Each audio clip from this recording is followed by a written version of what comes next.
Hello everybody, I'm Fred Otis, and this is the Otis family burial plot here. Move in a little closer if you would. Stay in the shade though, I know it's important today. Fred Otis came to Bedford with his mother as well. He was born in Bedford, but his parents came here in 1861 from Danbury, Connecticut. They were married in 1861, they moved here immediately. His grandfather and grandmother, whose maiden name was Bishop, preceded them and came to Palestine. That's what brought the Bishop here to begin with, and the Otises. My grandfather helped build the courthouse in Palestine. So my parents were buried right here. Everybody my parents are buried here. Charles and Colgod, Adeline there. I'm here. I had three sisters. Two of them are buried on this side. Everybody's got the same stone. And my sister, Frances, is buried on the other end here. So they came here. And I was born in 1863. The sidewalks were board, the streets were mud. Abraham Lincoln was president. The Civil War was about half over. And we moved in with my grandparents at 2130 H Street. The house is still there. My middle name, Frederick B is Bishop, because that was my grandmother's maiden name. I had the equivalent of 3 years of education in the public schools here.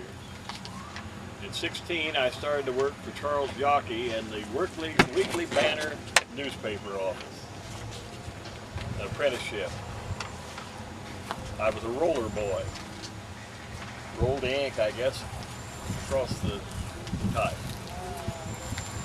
I finished my apprenticeship and I went to work for a newspaper in Vincennes. Later on I went over to Bloomfield, and in 1892 I came back to Bedford and went to work for Frank B.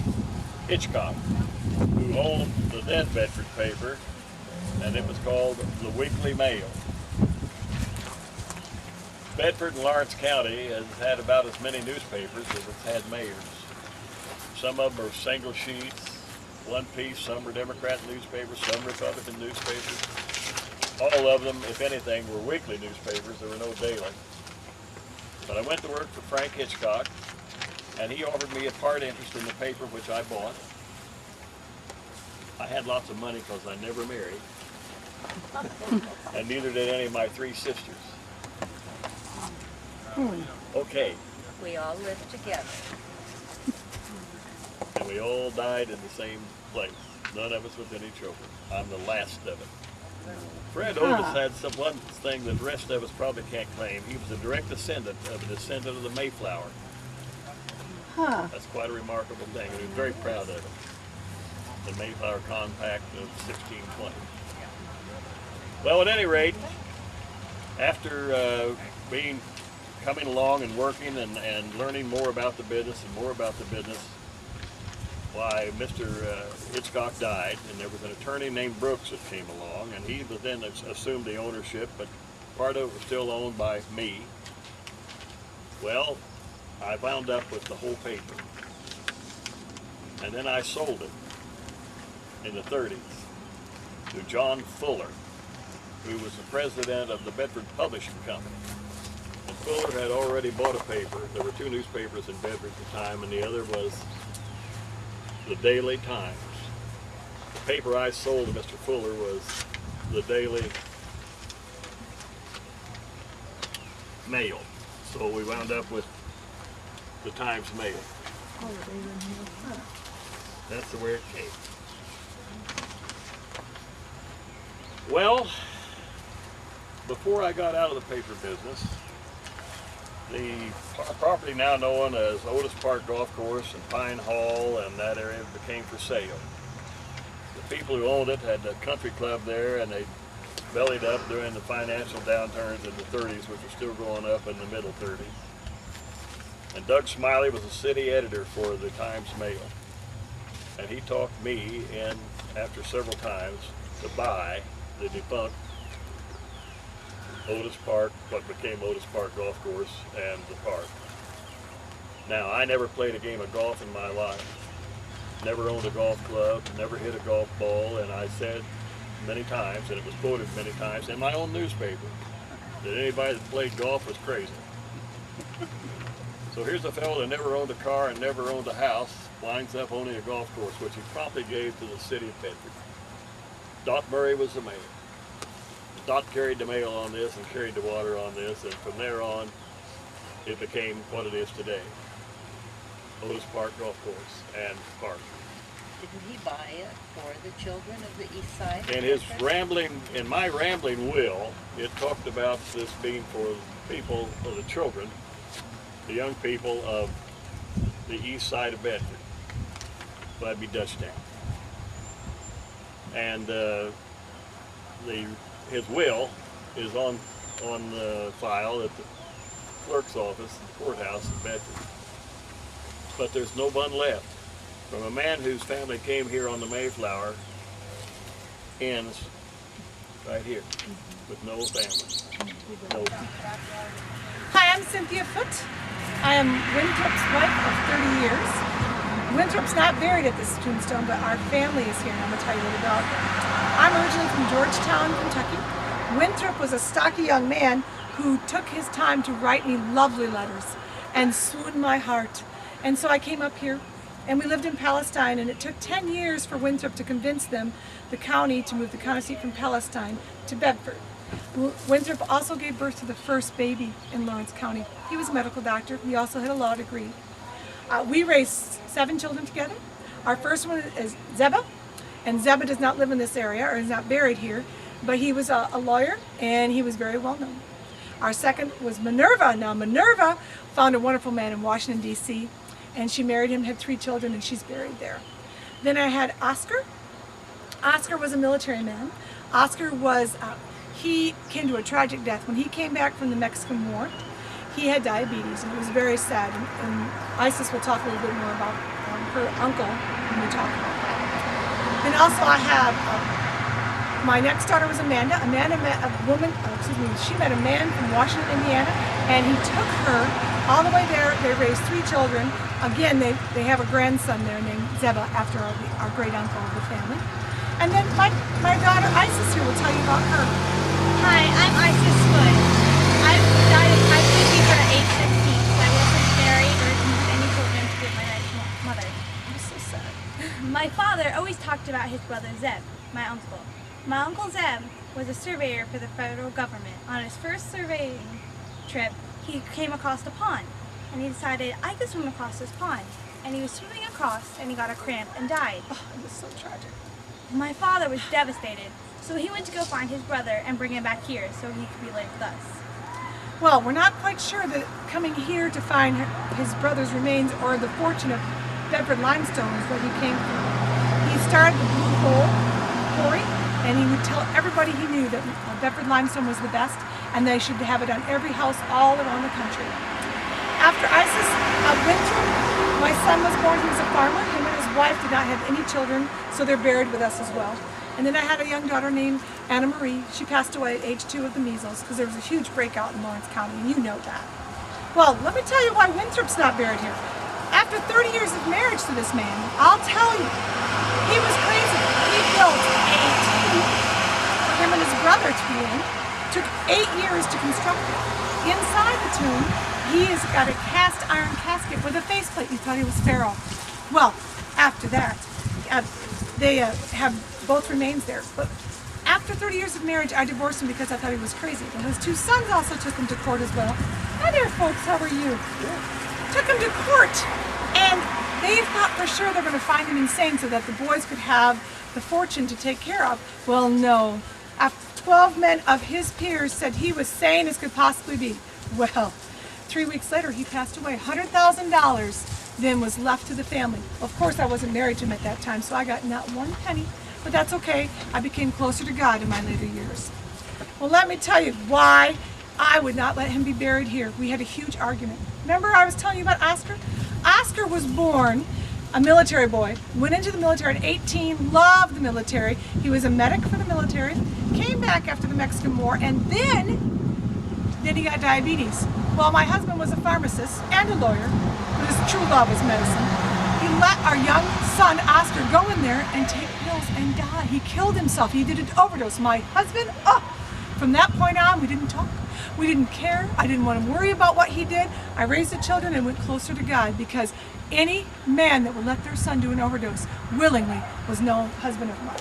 So that is why Winthrop and his brother Zeva are now buried together. And you know how crazy he is? They say there's a horse buried in that tombstone area as well. And now I couldn't tell you, because I would never talk about horses with him, because again, crazy man, crazy man. I was born down near Jeffersonville back in 1878. The night that I was born, my mother died. I was, as the baby naturally, just being born. Daddy dumped all 6 of us on the adoption agency. And we were all spread out all over that part of the state. When I was 16, I started teaching school. At 18, after 2 years of teaching, I went to college for a year. Then left that area, came up to Jackson County, met my wife Daisy over there, moved to Bedford in 1899. When I was 21, I opened the furniture store on the corner of the square. You now have a jail there. Ran the store from 1899 to 1965. In the meantime, I was lucky enough to be the chairman of the committee that built Spring Mill State Park. Oh, Thank you. I was on the committee that built the high school gymnasium. It's now the middle school gymnasium. I was in Congress for 10 years, 1931 to 41, and during that time I made the contacts that we were able to ship a lot of Bedford stone to build the federal buildings downtown Washington. In the process then, we had the situation where they wanted to move a Navy base away from the coast. I was a Democrat. Roosevelt was president. We started Crane Naval Base. I was the effective one. I'm not bragging, but I was able to accommodate the situation to get the stone mills lined up to set up a lumen foundry and get General Motors here. And it just goes on and on. I was one of the founders of Bedford Federal Savings and Loan. Ran my business all the time. When this M Street out here was a 2-lane street with a big boulevard down the middle. It was a waste of space, so we 4-laned it and made it 4-lane all the way to the river to help traffic in and out of town. When I was, like I say, in 65, I sold the furniture business. I was 87 years old. My wife Daisy and my son Barney were already gone. So I moved here in 1970 at 92, and the day that I moved here, I was president of Stone City Bank. I didn't retire. I kept working and fighting all the way for the good of the community, my adopted community. So it was a good life. Thank you. Here, here. The burial site is actually the taller of the 3 monuments out there. You see the 3 tall ones in a row. It's the tallest and the one furthest, or next to the fence, the furthest north. My name is George Grundy Dunn Sr. I was born on December the 20th, 1812 in Washington County, Kentucky. And Washington County, the county seat of that is Springfield, Kentucky. This whole thing started an amazing series of coincidences during my life with Abraham Lincoln. Lincoln's parents were actually married in Washington County, Kentucky. And like his parents, my parents moved here to Indiana when I was very young. They settled in Monroe County, Indiana, where I attended what you folks would call high school. And then I started in an Indiana university. Unfortunately, I had a very sharp tongue, which got me in trouble throughout my life. I eventually had a class with President Wiley of the university, and he and I got in a bit of a tussle in his class, and he threatened to strike me with his cane. And I packed up my books and left.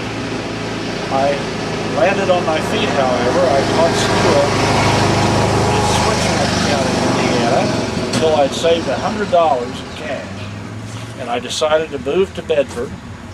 Unfortunately, on the way here, I managed somehow to lose my $100, and when I arrived here in Bedford, I was penniless.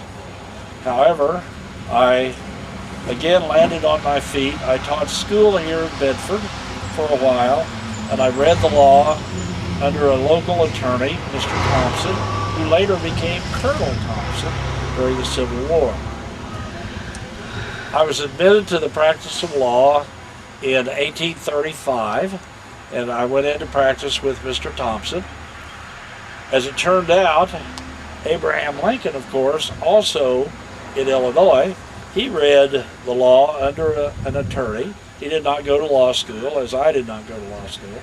He was admitted in 1837. I was a Whig politician, as was Mr. Lincoln. Eventually, I was elected to Congress.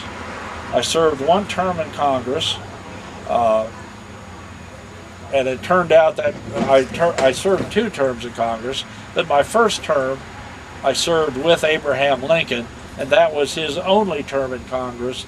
We were both Whig politicians, and the Whig Party was beginning to come apart at the seams in the late 1840s. I was defeated for re-election after my first term in Congress. I came back, I became a prosecuting attorney, eventually a state senator. I again tangled with the governor. I tangled with the other members of the Democrat Party. And my sharp tongue got me in trouble numerous times. I almost had to fight a duel, but we managed to settle out without someone getting hurt. Eventually I was re-elected to Congress in the late 1850s, 1857, 1858. However, I was somewhat ill when I was elected, and while I was in Washington, I never really recovered my health. I did not choose to run for re-election, and when I returned to Bedford after my term was up, I passed away within a few months. Now in 1841, before my career as a politician, I had married Julia Fell, F-E-L-L. For you folks from Bedford, you may remember seeing the name Fell on several of the buildings around town. She was the love of my life. We had 4 children, an infant daughter and an infant son. Both died early on, but our oldest son, Moses Felldon, outlived us both. He was an attorney in Bloomington. He sold a good bit of property in Bloomington to what was to become Indiana University, and Dunn Meadow at the university, Dunn Meadow is named after my son, as is Dunn Memorial Hospital. My other son, George Grundy Dunn Jr., was also an attorney, although not quite as distinguished as his older brother. My wife survived me by some 13 years, and she passed away in 1870. And our general family plot is that area around those 3 tall tombstones over there, and you can feel free to walk over and take a look at the family plot. It is my sincere hope that the next time they wake me up, it is a cooler day, so it's not quite as warm, and a vest and a top coat. Thank you. Now, yeah, because what's interesting is, I mean, this says Blackburn, Right. but the Blackburns, everybody's buried on the other side. So here's the Raritan. Oh, there's Raritan. And here's my grave, and here's my mother and father's grave up here. My mother and father was Elizabeth Raritan and Dr. Charles Raritan, who's a surgeon and physician here in town. This is my mother and father. Lived over on 14th Street, I believe. And this is my grave here. Bill Raritan. Sometimes people call me Bedford Bill. And I was born here. Oh, here comes more people. So I was born here in Bedford on February 4th, 1888. And my claim to fame, while you're here sitting in my chair, to listen, is I was a Major League Baseball player. I was a catcher. on some famous teams. I started my baseball career in 1907, playing in Canton, Ohio. And about 2 years later, I joined the Boston Doves team, which does not sound like a really tough team, being the Boston Doves. So they later changed their name to the Rustlers, and then finally the Braves. By the time I left in 1912, they were the Boston Braves. Then I went from there to the Federal Leagues, playing with the Indianapolis Hoosiers team. Played with them from about 1912 to 1915, and was a catcher with them. And then left them and went to the New York Giants and played with them. Played in the 1917 World Series, was a catcher against the White Sox. We lost that year, but I then went on with the Cincinnati Reds and played with them for about 2 or 3 years, being the catcher in the 1919 World Series against the Chicago White Sox, which is famous and known as the Black Sox Series because of the scandal that happened with Shoeless Joe Jackson and others on the White Sox team. White Sox, of course, were kind of the premier team at that time, although the year before, 1918, they hadn't done so well because Shoeless Joe had gone off to World War I, and they'd lost some of their better players to the war. But they came back, they came home, and I was the catcher in 5 of the 8 games in that series, and the Reds won. That was a year where there were 9 games in the series rather than 7. There's a few times in Major League history where they had 9 games in the World Series rather than 7 because they wanted to increase publicity as well as audience attendance and get more money. I still lived in Bedford. Spent 6 months on the road with the team, but still lived here. I came back after that win in 1919. They had a big homecoming celebration for me down on the square. Mayor made speeches. They gave me a travel bag, and the band was there and all that to welcome me home. At the time, I ran an orchard about 3 miles south of Bedford. Had about 3,500 peach trees down there. I earned $5,000 for that World Series. That was my whole year's pay, but that's what I earned for that 2 weeks, and those 8 games was about $5,000, which was a large sum of money in 1919. I played for another year, Major League Baseball. Then I stopped playing and I became the manager of the Atlanta Braves, and was the manager of the Braves until July of 1922, when I had a dispute with the owner over the trading of some of our best players, and I did not want to be responsible for the team at that point, since they were trading off my best players just to make money, and so I quit. I had a few more offers. I was offered the chance to take over the baseball program at West Point, but I declined that and simply returned home from Bedford for the last 20 years of my life, where I managed my orchard and also ran gas stations here, started filling stations here in Bedford.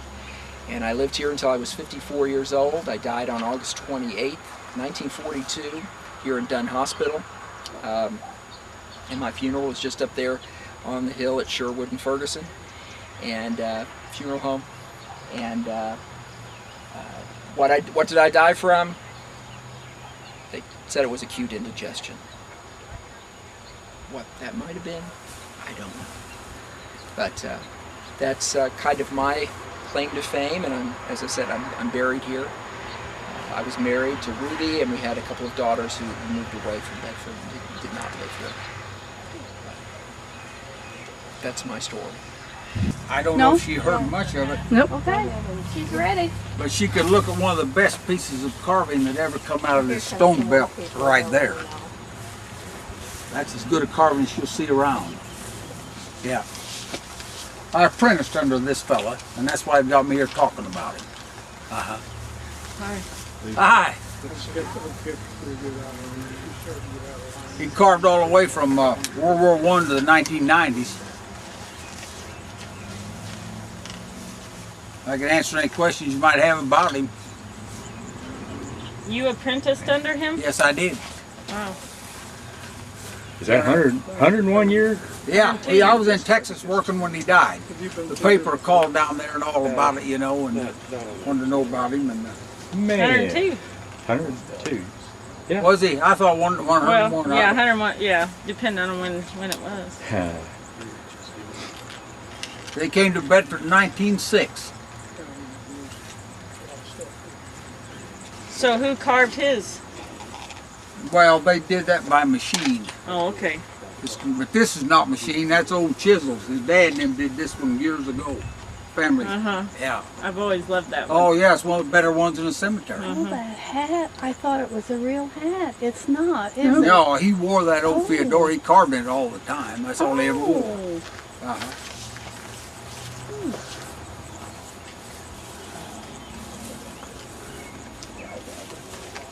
I was gonna get some guys to do a big fancy one for him, big stone. And they said they didn't have the room here in the family plot, so that's what they ended up doing. That's how that came about. It's very nice. I had guys all lined up to work on it. What I wanted to, you know. And Mike said they didn't have the room to do it. Yeah. Actually, it's a model for this. I died in 1888, but it was erected in 1894. But hello. Hi. My name is Johnny Casper. I'm actually a German immigrant who came to America in 1885. But before leaving, I promised my sweetheart Katrina that I would save enough money for her to come over, so we could build a home and get married.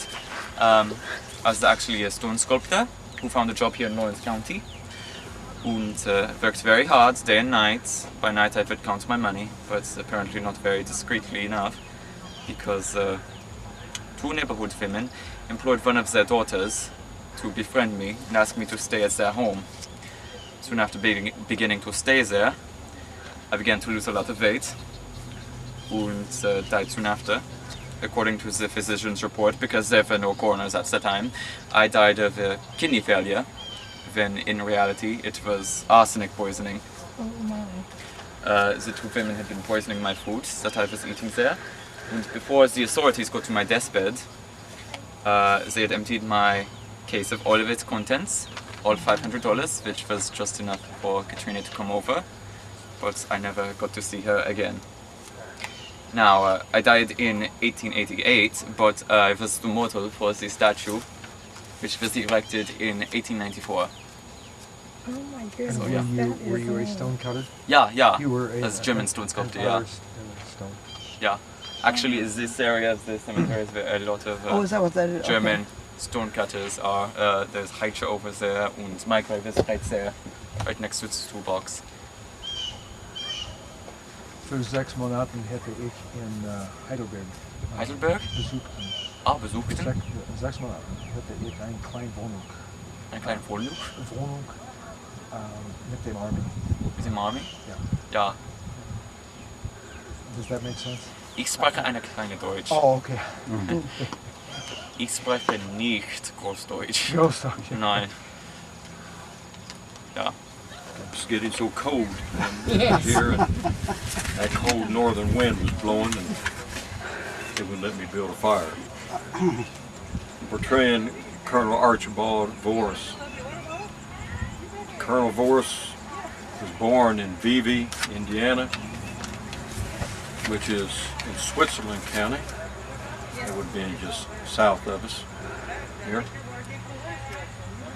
Raised on a farm, educated there, not nearby, and further educated, because education was very important to me, at Hanover College. At Hanover College, I received my Bachelor of Arts, my master's degree, became a teacher, and came to Bedford here, where I taught at the Bedford Academy for 1 year. 1 year here at the Bedford Academy. I did meet my wife during that time teaching. Just taught for a year. Had a further interest in law. Attended Harvard University, studied law. Came back here to Bedford and practiced law for a time here in Lawrence County. In 1860, being an ardent Republican, I was nominated to go to the General Assembly of Republicans, in which I helped to secure the nomination of our great President Abraham Lincoln. And then later on, in 1862, when the rebellion broke out with the southern states, I was commissioned captain by Abraham Lincoln. And this stone right here will tell you that fact. And you go by and you see the flag by it, that it is called Captain Archibald Forrest, Union Army. And that same year, I was put on the staff of General Winfield Hancock. Hancock will be, for anybody that has studied the Great War, would realize that he was one of the greatest Union generals.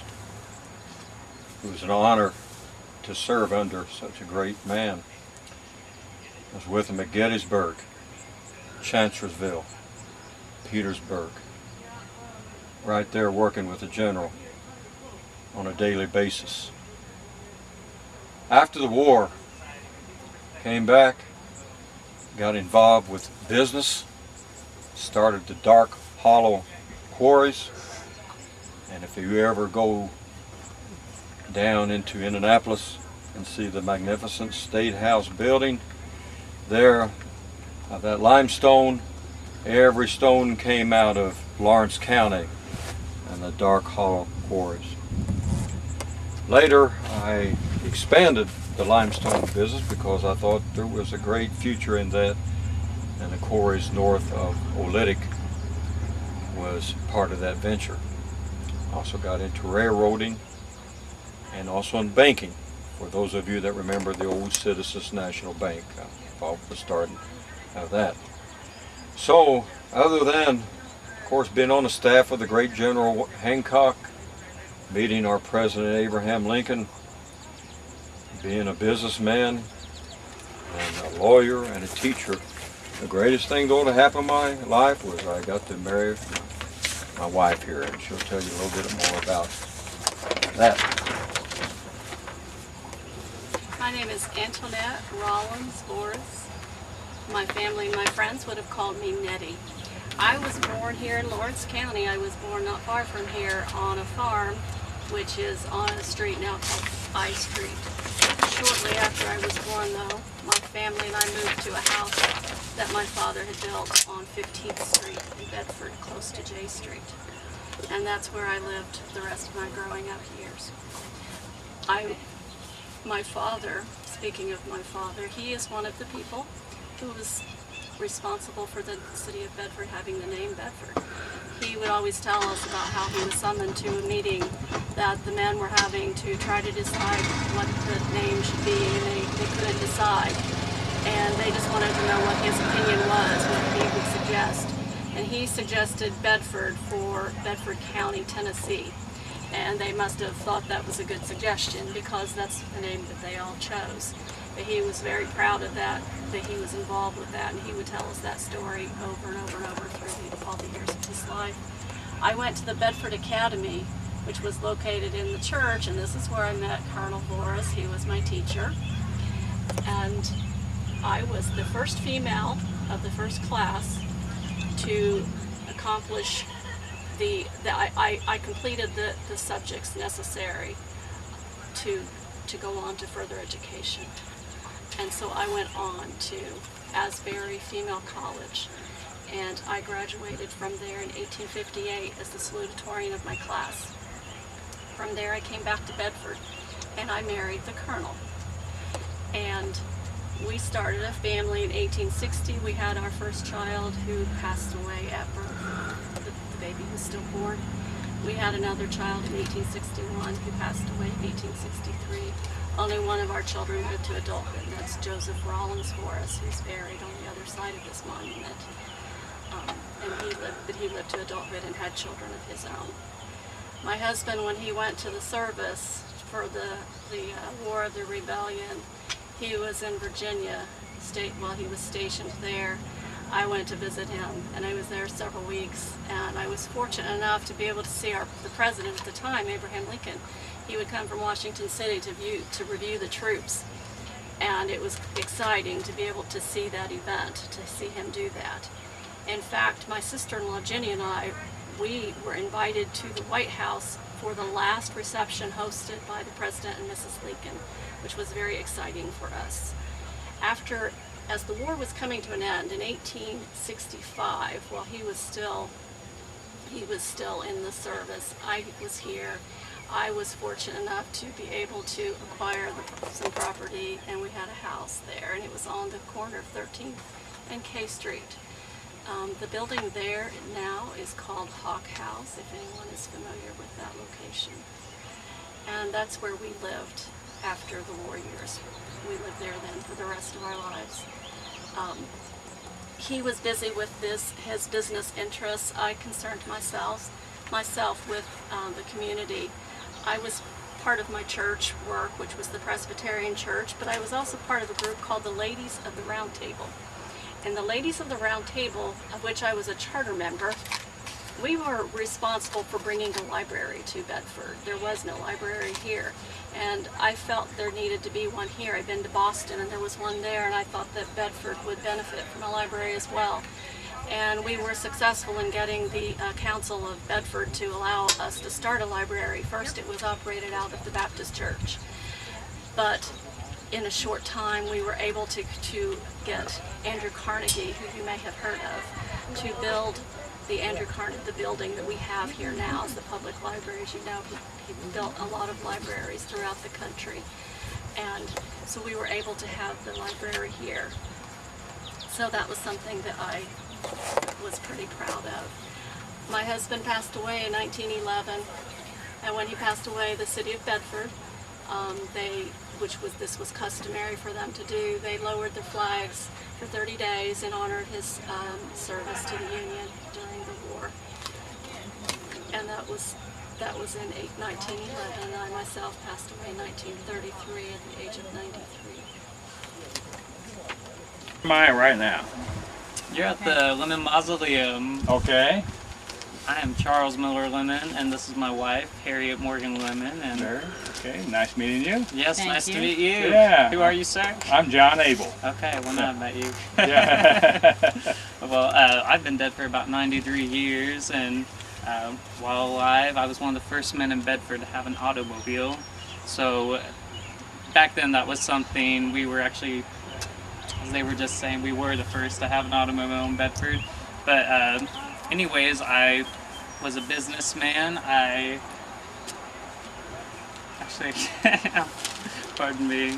I'm sorry, could you quit recording? Well, I'm going to get over here in a minute. A director at the Stone City Bank. I actually had some property down in Texas in which we did rice farming. And I lived in, actually I don't need that, I'm just nervous.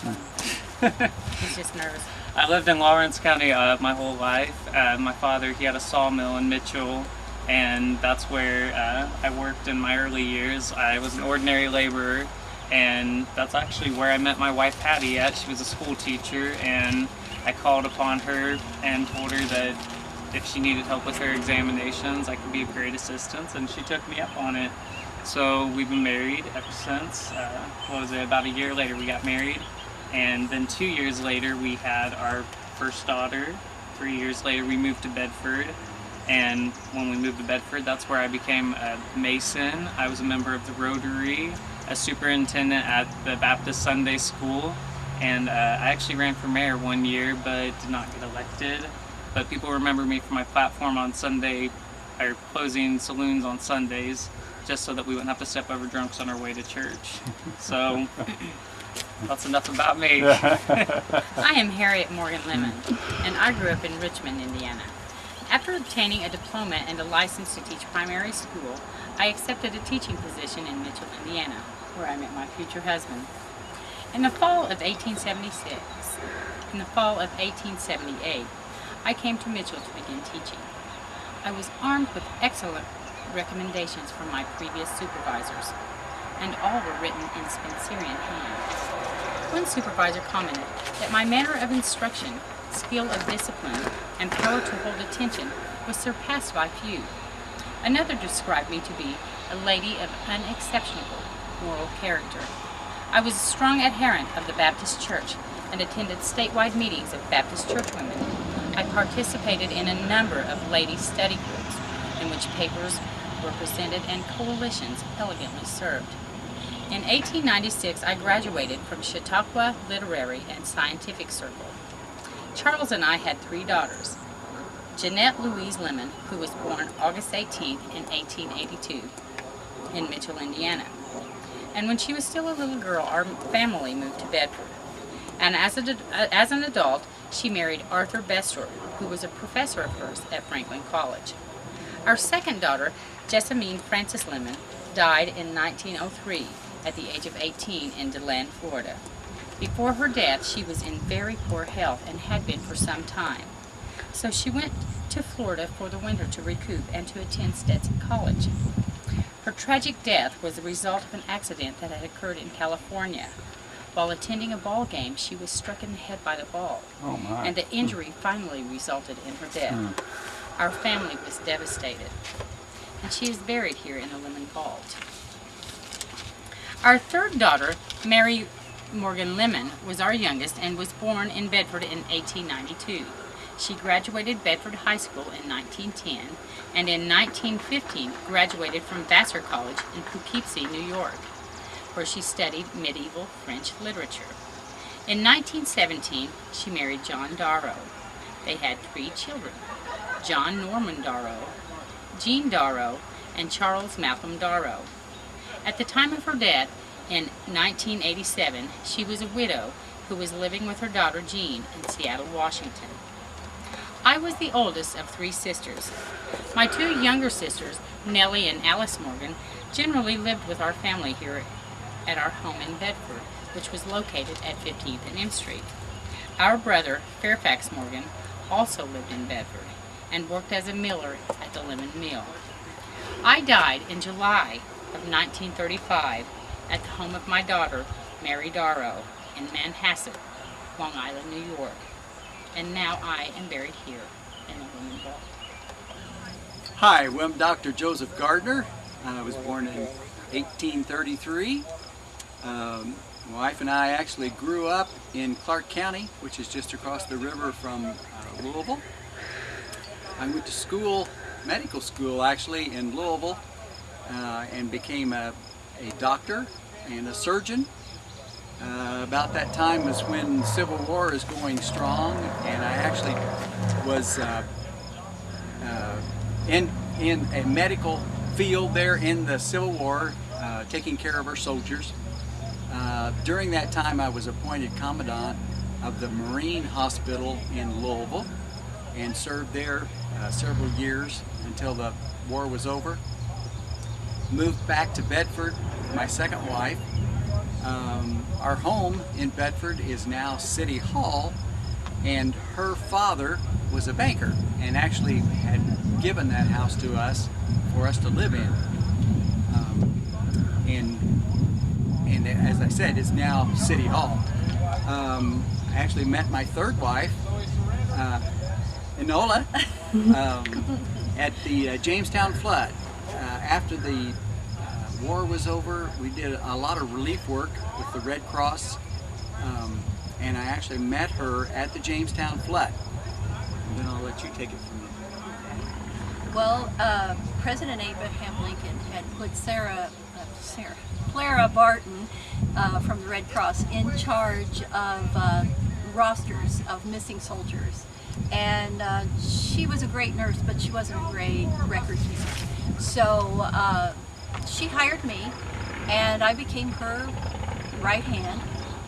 We went everywhere together. We did relief efforts together. I tried to help her organize records, and we were at the Jamestown flood on a relief mission when we ran into Dr. Gardner, and she introduced us, and a year later we were married. We moved to Bedford after the Civil War. Let's see. Like you said, we moved into the house which is now City Hall. He had, how many acres? 783 acres south of town. The community called Yawkey was our 783 acres. And he was so impressed with Clara when she came here, and she used to spend a lot of time here. Clara loved it here in Bedford. Well, she used to talk about her grand idea was to start a national headquarters for the Red Cross here in Bedford. And when he got wind of it, he decided to magnanimously give her the 783 acres. So he did, and we all went on about our way. Relief efforts, we were running all over the place, you know, trying to help with the Red Cross. We put a man named Mr. Moreland in charge of being a caretaker for the place. We were going to build a hospital. We were going to use it as a supply depot for all of our relief efforts. And Mr. Moreland decided that he liked betting horses more than he liked taking care of the farm. So he lost all of the money for the efforts by running down to Louisville and betting on the ponies. The 783 acres went into a tax sale, and we lost the opportunity to be the national headquarters for the Red Cross because of that event.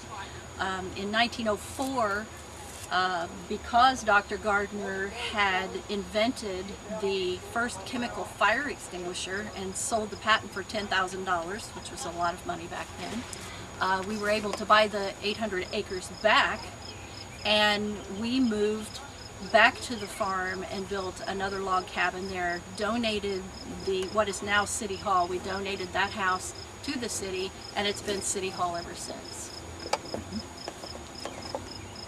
And I died in 1919. I followed in the 1940s. I was 25 years younger than he was, so I lived by myself for a long time. But I was able to live on the 783 acres for the remainder of my years. He had children from a previous marriage, and we used to fight over the acreage all the time, but they did allow me to stay there until I passed away, and then the property was divided. Captain Tom Box. I was born and raised down around Tunnelton, Indiana, had a farm down there, till I was 28 years old and the war began. I enlisted in Company D of the 27th Infantry Volunteers and was mustered in September the 12th, 1861 in Indianapolis, Indiana. I was elected, like so many of the officers and senior NCOs, to the position of sergeant by the men. I'm hot. You have to excuse me. Served in many campaigns throughout the Civil War. Advanced through various ranks from first lieutenant to second lieutenant to finally captain after the Battle of Chancellorsville, just in time for the Battle of Gettysburg. Company D of the 27th Infantry was made up entirely of men from Lawrence County. It was a part of what was called the Goliath Brigade. Now the reason why it was called the Goliath Brigade was because a captain in Company F, along with a colonel in the unit, decided that they wanted to have a unit of the tallest men in the Union Army. So Company F, they recruited mostly men over 6 foot tall. And when they were done recruiting, I can't say that everyone was over 6 foot tall, but the greatest majority of them were. Now that captain was 6'5", and the colonel was 6'11". And you have to remember, at that time during the Civil War, the average height of a man was approximately 5'4" or 5'6". So these guys would have been like monsters to the people at the time.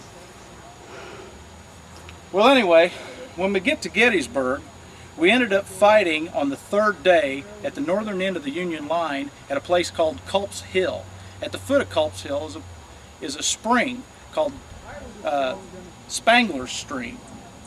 I was wounded severely in the shoulder and fell into the spring, and for the rest of my life believed that the miraculous healing of my body was as account of falling into that stream or spring, and the water helped heal me.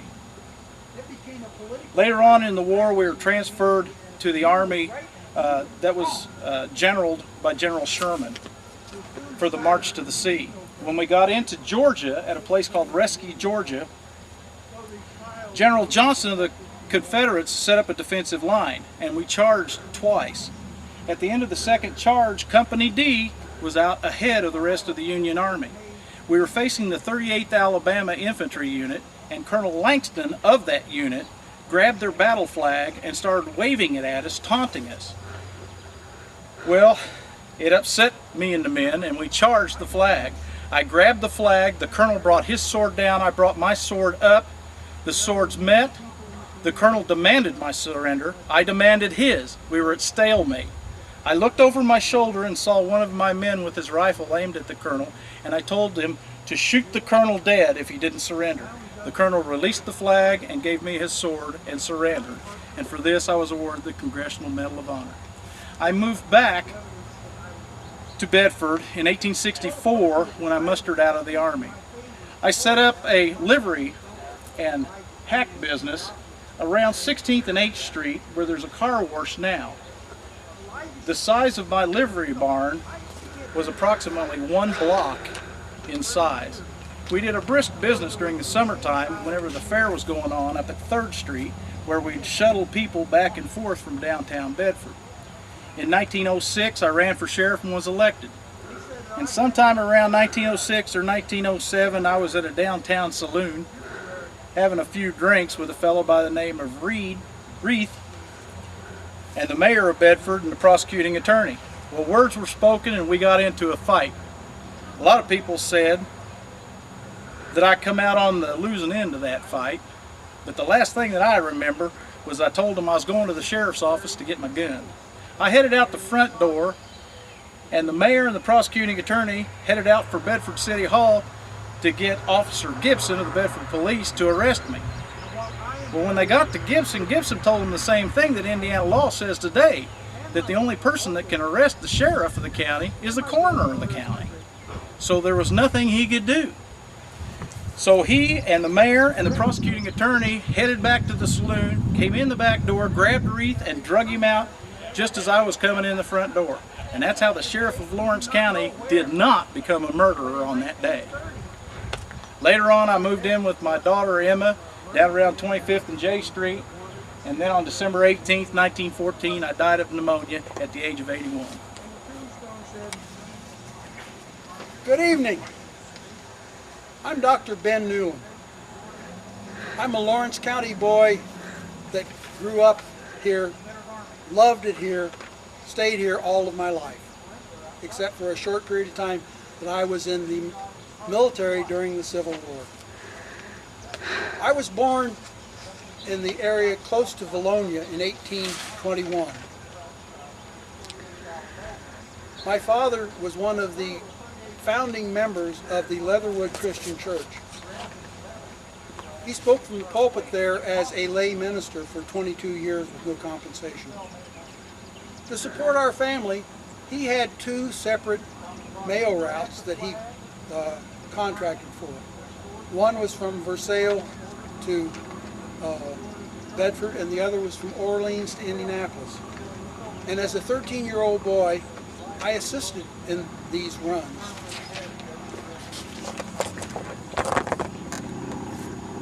This put me in very good, sound physical condition.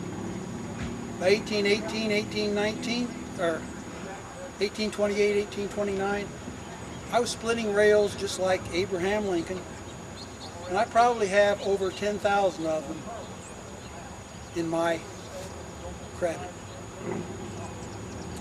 By 1838, I was up at Gosport, Indiana, and while there, I met and was instructed by Reverend Mathis. Mathis was an early evangelist on the western frontier, and he is recorded as baptizing over 6,000 people into the Christian faith. They stopped counting at 6,000, but it was probably closer to 9,000. There was also a group of Indians in the area at that time that were in the process of being moved to Kansas and Oklahoma. On the days to keep themselves busy, they had sports games. I was invited to partake in those games, and I won every foot race that I was in. The Indians thought enough of that they appointed me an honorary chief of their tribe. By 1840, I had gone down to Salem, Indiana, and I was employed by my uncles, Robert and Elijah Newland, at their drugstore.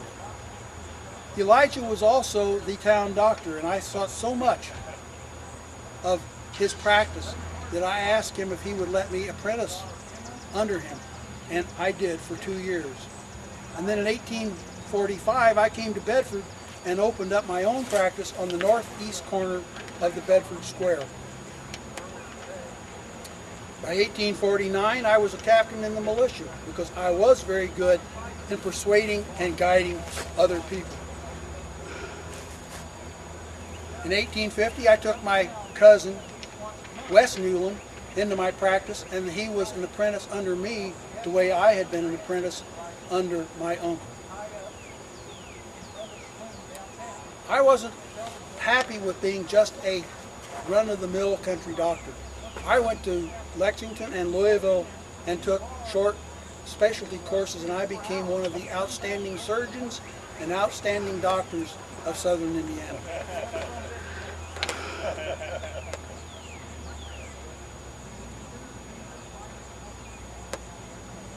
By 1851, I had been made a general in the militia, so I must have done a good job as a captain. I also became president of the Bedford branch of the Indiana State Bank that was on the north side of the square in 1854. And about the same time, I was serving as a state senator in Indianapolis.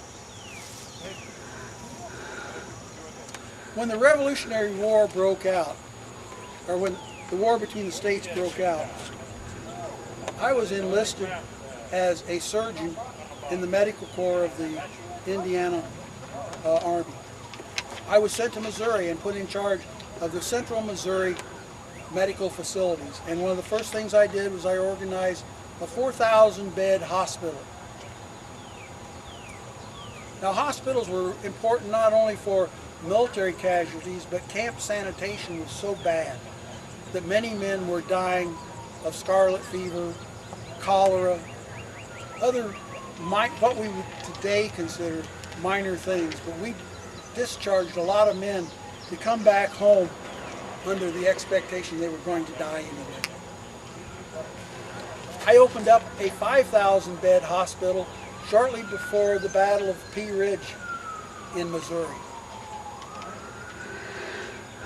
In the early part of 1862, I was in Louisville. I had served out my enlistment period of time.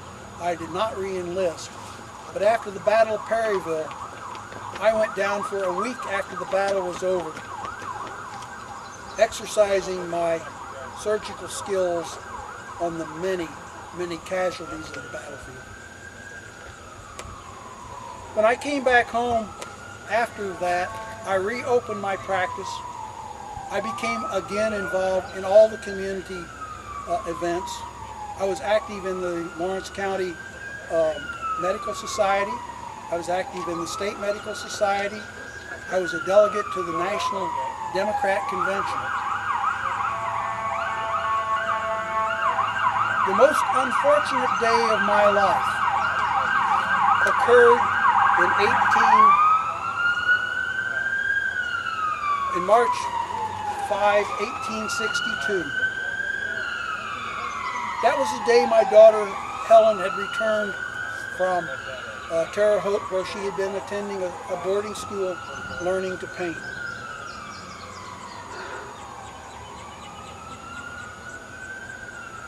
The day that she got back, I was informed, it was thought that my daughter was pregnant. I thought, how could that be? Not my daughter. She wasn't married. I decided I'd go up to her room and we would discuss this. I went up to her bedroom on the second floor. I went in, I shut the door. I said, Helen, we need to talk. She said, oh, Father, what do we need to talk about? I says, I have heard it said that you are pregnant. is that you? She looked at me with tears in her eyes and said, yes, Father, that is true. I says, well, who is the individual who put you in this delicate condition? Yes, it is. His father, I'd rather not say, because he is a man of stature in this community, and I do not want to besmirch him. He said, I think the besmirching has been done, daughter. Now, at that time, it was the custom when a daughter became in this kind of condition, her family would throw her out on the street and she was on her own. I said, Helen, if you tell me the truth, the whole truth, everything, I will not throw you out of my home. She sat at my knees and said, Father, the man that did this to me was Madison Evans. I couldn't believe it. Madison Evans was the man who had come down from Indianapolis at the start of the war, because where he had been teaching as English, there was no need for him because all the men had gone off to war. We had hired him as superintendent of the schools, and he taught classes here. Helen was one of his students. He was such an eloquent speaker that we had let him speak at our church.